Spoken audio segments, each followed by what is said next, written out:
early morning in Tokyo. And as the Japanese capital awakes to another day of bustling business, for some there's just time to take a moment to breathe, relax and reflect in one of the city's beautiful parks.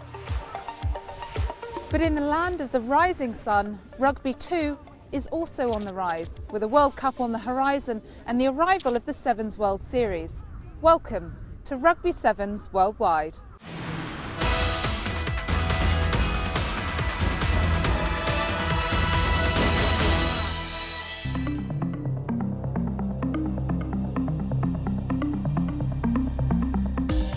Japan can boast well over 100,000 rugby players, according to official figures, many turning out for the clubs sponsored by the country's biggest corporations.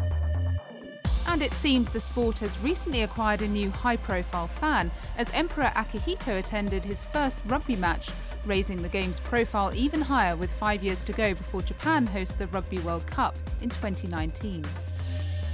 Leading the Japanese charge will be Eddie Jones, coach of the men's 15s team. He's already led the Australian team to the 2003 World Cup and says that players in Japan are primed and ready to step up on the international stage. Yeah, they're probably the players with the most potential in the world here, but because there's still quite archaic systems in the high school and universities, the development of the players is a little bit retarded. Getting foreign players in and international coaches coming in here has helped Japan look more outward, and as you know, with the World Cup in 2019, one of the most important things is to have a successful 15 side and a successful 7 side so that momentum of rugby grows. That includes foreign players like Fijian-born Lote Takiri, who's been with the national team here for 6 years and recently led them to victory in the Asian Series.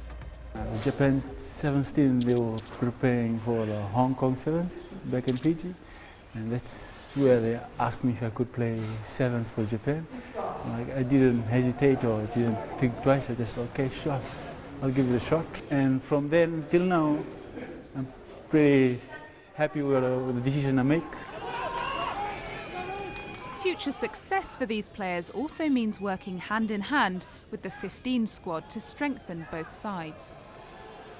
アジアシリーズを終えまして、今回、また新たなメンバーを構成しました。で、その中には15人制の日本代表の選手もいますし、そういった意味では選手の層が上がってきております。で、またスキル面でもかなりアップしてますので。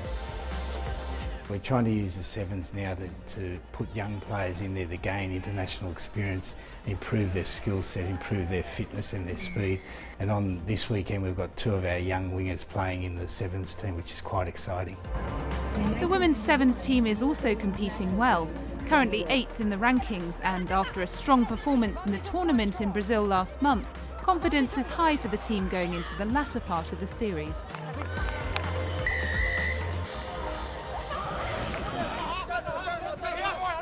One of the most exciting prospects to emerge from the Sevens World Series this season is known by a Japanese name, Akira, but you won't see his name on any Japanese team sheet.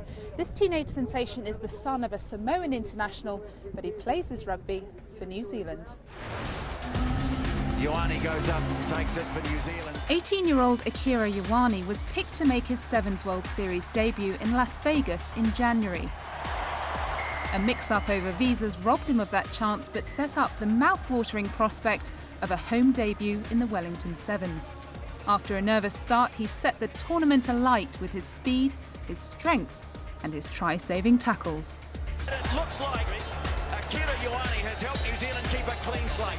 Being in front of a home crowd, I was nervous, but only lasts for a little bit, so you may as well make the most of what you can get on TV and also playing in the jersey. And yeah, I enjoyed every bit of it. Akira has rugby in his blood, with a father who played for Samoa and a mother who was a New Zealand international. My dad played for Manu Samoa in the '91 World Cup when they won the quarterfinals against Wales. He played professionally in Tokyo for 6 years for a company called Rico. While Akira was raised in Auckland, his Japanese name resulted in his father's happy time playing club rugby in Japan. With Dad playing in Japan, you know, it sort of, felt right to him to give me and my brother Japanese names. My name means bright light, I think, and my brother's name's Rico. So yeah, 2 Japanese names, and you know, guess it's special. The teenager's powerful presence has led some to describe him as a young Jonah Lomu. That's something he's quick to dismiss. Jonah has done great things for New Zealand, and both All Blacks and Sevens. And yeah, I don't really like being compared to him because he's a step above me. I'm just another 18-year-old boy trying to do his stuff. For the Samoan Kiwi with a Japanese name, Akira Ioane is determined to make his own impression on the Sevens World Series.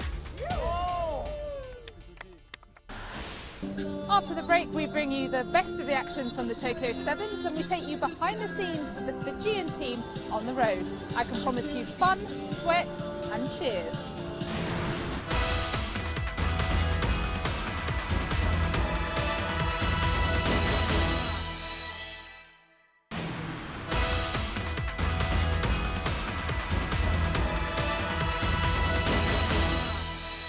When the teams run out onto the pitch for the Sevens World Series, the fans know they're going to see hard-fought, fast-paced action.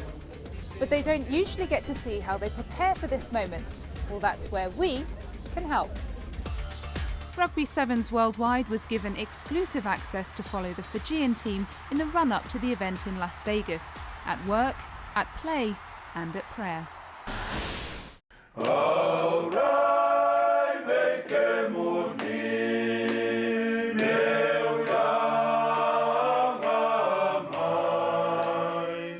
Faith is pretty much everything that we've got, because we grew up with it in our family. Every one of us comes from a religious background. You grow up with it, so when you play sports, you go with it. We don't have much of other countries that have. But one thing we make up for it is we make up in faith, because we believe that God is everything in our life, and without God, we cannot do anything. And with God, we lack nothing.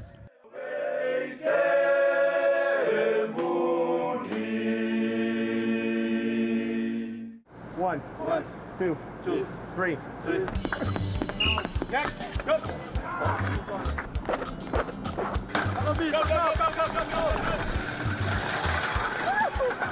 Their real love is Sevens. It's the team that they think belongs to the islands, because the players all come from the islands that play in that, and they're not picked from overseas. And so the tournaments that you go to are just crazy. If I improve them 5%, that'll probably be enough from where they currently were to where they can be. Good ball, Leo. Hands up, hands up, hands up! Go on, play it, play it! At the moment, you know, they've been brilliant, and they're like sponges. They're so keen to learn, and they've been an absolute pleasure on the field. Great ball, Semi.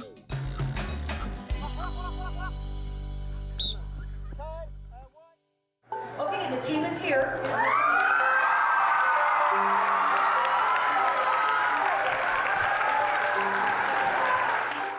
Go. We're a part of a doctor school programme and a doctor country programme for the schools, where we've come into Stephen Shaw Elementary School here in Vegas, and they've done a lot of work about learning more about Fiji, and it culminated in our visit today, so it's been great. So have you got anyone here that wants to be hoisted up? Oh, you got your hand up real quick, so let's get you up, let's get you up.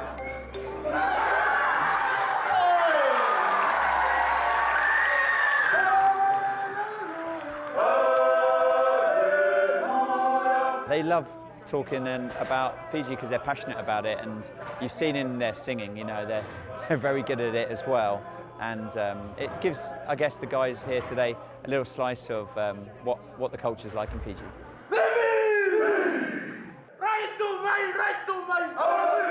A lot of fans like watching Fiji, and that's, I guess, why the boys love travelling around the world, because they like to show what they do at home all around the globe.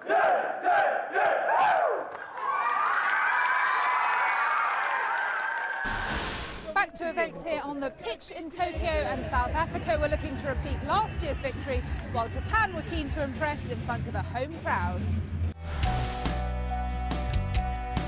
In front of a strong home support, the Japanese team got off to a great start against Argentina with 2 tries from debutant Lamana Lemeki, sealing a famous draw.